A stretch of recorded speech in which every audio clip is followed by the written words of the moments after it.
Hello everyone and welcome back to my channel.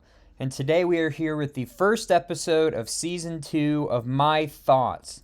So again, My Thoughts is a series where I pretty much do what the title says. I give you my thoughts on MCU projects, shows, and the like. So Season 1, we covered the Marvel Disney Plus shows. I concluded that by saying I thought that WandaVision was my favorite and the best Disney Plus MCU show in Phase 4. And not Phase 2, in Season 2, we're going to be talking about the Phase 4 movies. So now all of the Phase 4 movies have been released, and unlike what we did with the Disney Plus shows, you'll be going in chronological order this time around. So we will be starting, not chronological order, in release order, excuse me. So we'll be starting with Black Widow, moving on to Shang-Chi, Eternals, Spider-Man, Doctor Strange, Thor, Black Panther. And just to preface this, I'm going to go ahead and give you guys a preemptive warning. Not preemptive warning, but just something to consider. How I view Phase 4, the movies, is that there are three categories. There are three good movies in Phase 4. Two not great, but not bad movies. And then two not great movies. And you will see that in my rankings. So again, we're going to be ranking all of those films. So again, Black Panther, Black Panther, the most recent release, Thor Love and Thunder, Doctor Strange, Spider-Man, Eternals, Shang-Chi, and Black Widow. So just like the Disney Plus, My Thoughts, there's going to be 7 episodes of this, and we're going to rank them with first being the best movie out of Phase 4, and 7th being the worst film out of Phase 4. And today we are starting with Black Widow.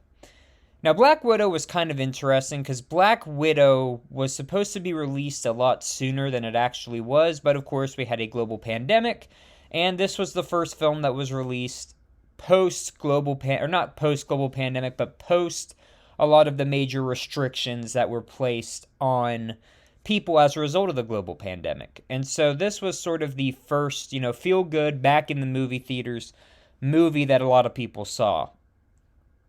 The strange thing about this film, though, is that unlike the other films that we will be looking at in Phase 4, this film technically took place during Phase 3. It took place right after the events of Captain America Civil War, with Black Widow and her trying to run away from General Ross and, sort of dealing with the consequences of her turning on Tony Stark to assist Captain America.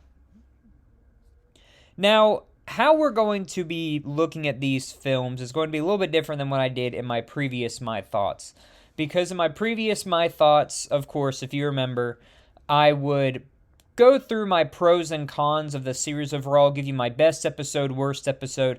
Movies aren't like that. The movies are much more based on the characters themselves that are found within the film and populate the film's world.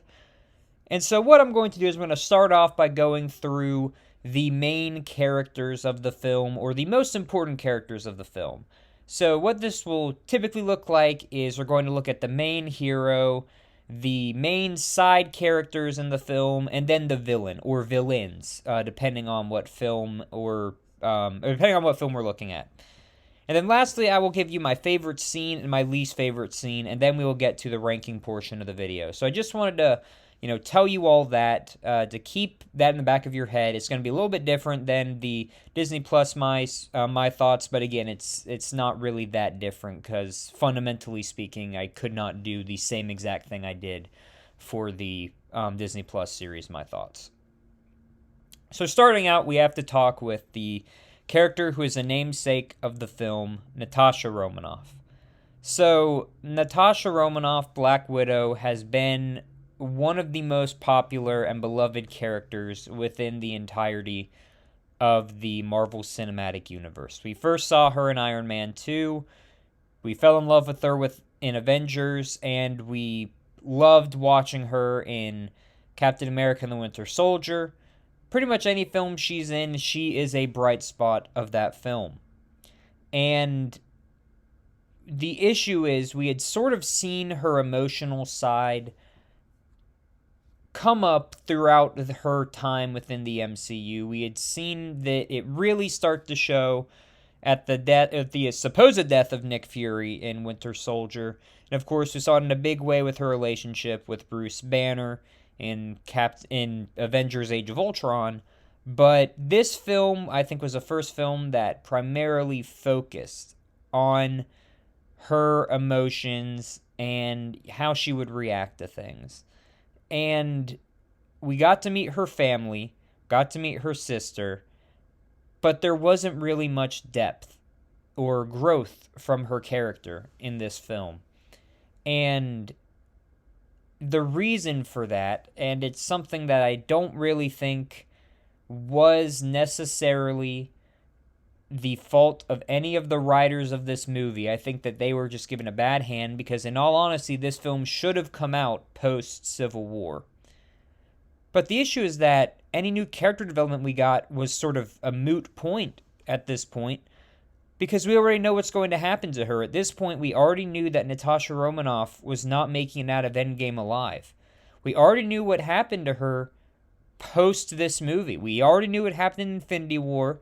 She joined up with Cap, and she went and helped save Scarlet Witch, or excuse me, that time, Wanda Maximoff, and Vision. And then we all know she took place in the Battle of Wakanda. She sacrificed herself to get the Soul Stone. She went back and saved Clint Barton from continuing on as Ronin. We knew all that happened. And there wasn't really anything that this film could do or that they did do that really added to Natasha's character. And it's sad to see because, again, she has been one of the best characters in the MCU. But fundamentally, where this movie falls in the timeline, the audience already knew what her outcome would be. And so there was no real chance for there to be meaningful growth that we could see. Yelena Belova is the next character I'm going to talk about, and I'm going to make this fairly short because she was, in my opinion, one of the few bright spots of the film. She was funny, she was quirky, all the banter between her and Natasha was great. And in the moments where she is really going through some hardships, especially dealing with the fact that she never really had a family, or the fact that her life is not at all what she actually believed it would be, we see the pain that she goes through. You can feel the pain. And I think that just comes down to Florence Pugh is an incredible actor, and in this film, she is I'd say, one of the only actresses or actors that gives a stellar performance. Now, I'm not saying Scarlett Johansson did not give a good performance. I think that anything Scarlett Johansson's in, where she plays Black Widow, she does a good performance. But Yelena Belova, Florence Pugh, absolutely stole the show here. And I'll be honest with you, there's a reason why she's going to be such an important character in the MCU moving forward.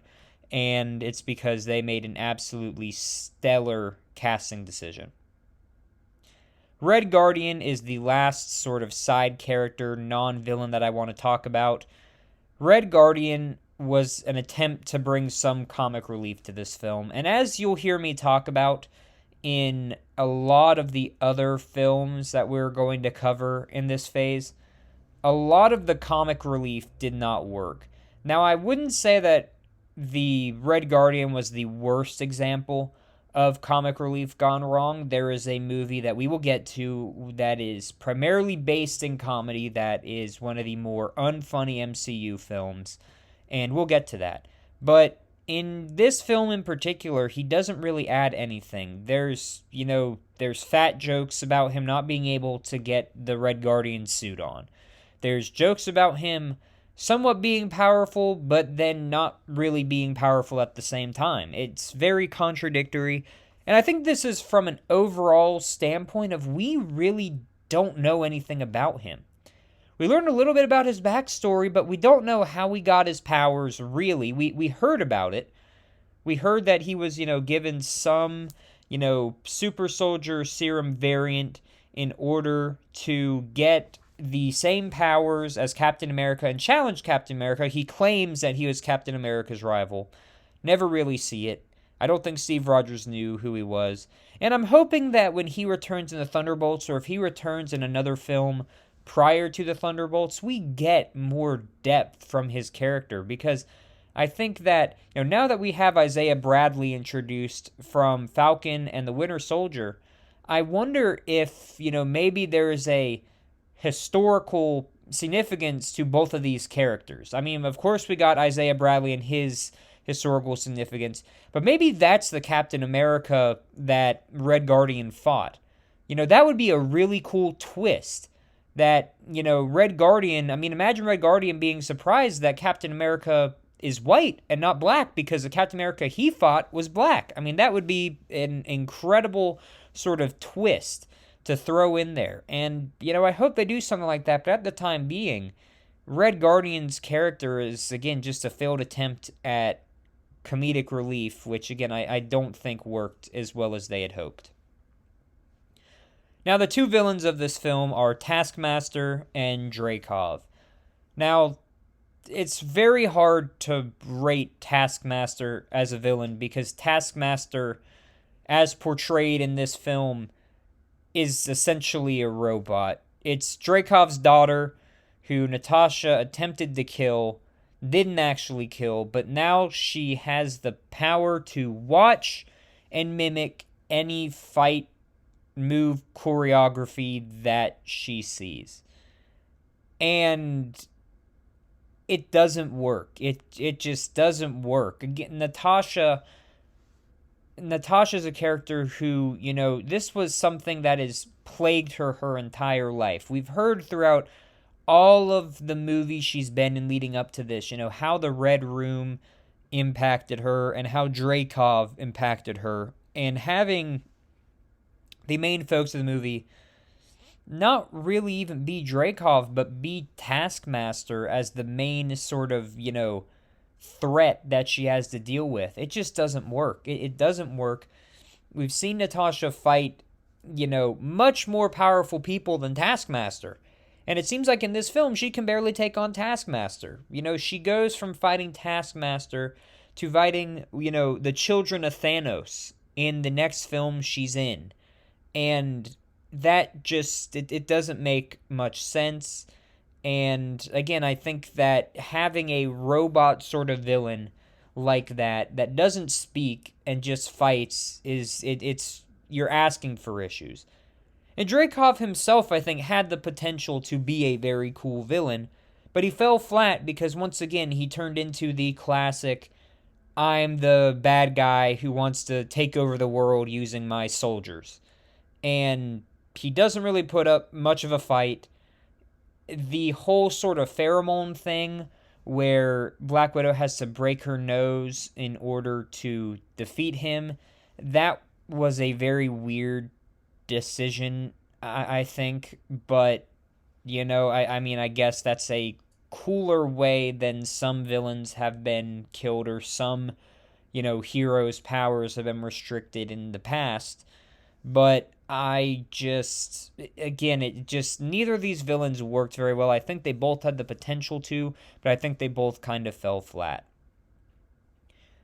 So my favorite scene in the entire film is actually the opening, where we get the sort of family dynamic of, Natasha, Yelena, Red Guardian's supposed wife.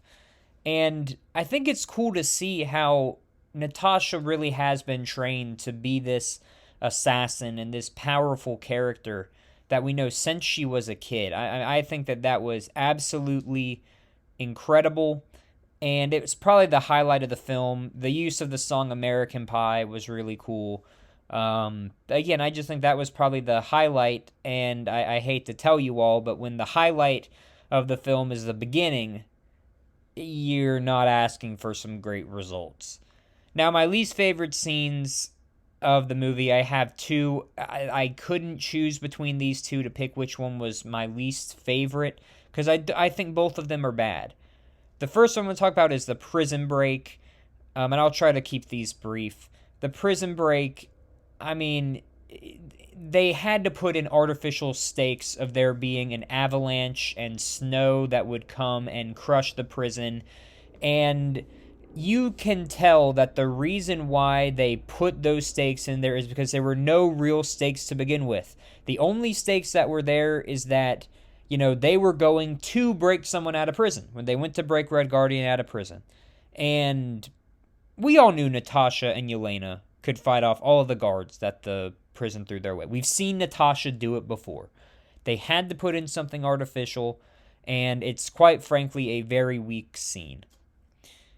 Along with this, the final battle, specifically the ending of the film, where Black Widow and Taskmaster are literally flying through the air having a battle. I mean, for me, the realism and I know that these films are not supposed to be realistic, but Black Widow is one of the more realistic characters in likely all of Marvel. Because, she is supposed to be an agent. She doesn't really have powers, but she's been trained as an assassin and as a spy her entire life. I think that out of all the characters that I've been introduced to, that is one of the more believable characters. Her and Taskmaster just flying through the air, landing on debris, fighting each other. All the realism is lost. It was the most, you sort of sit there and you're like, okay, how the heck does this even happen?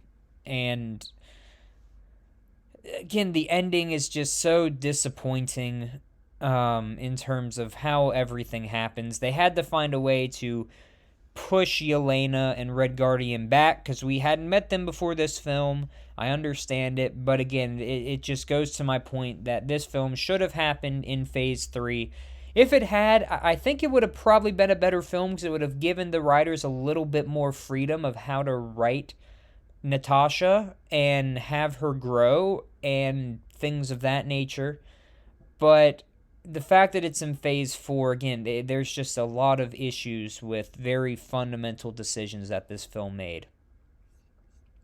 And with that being said, now it's time to rank this film out of the other films in Phase 4.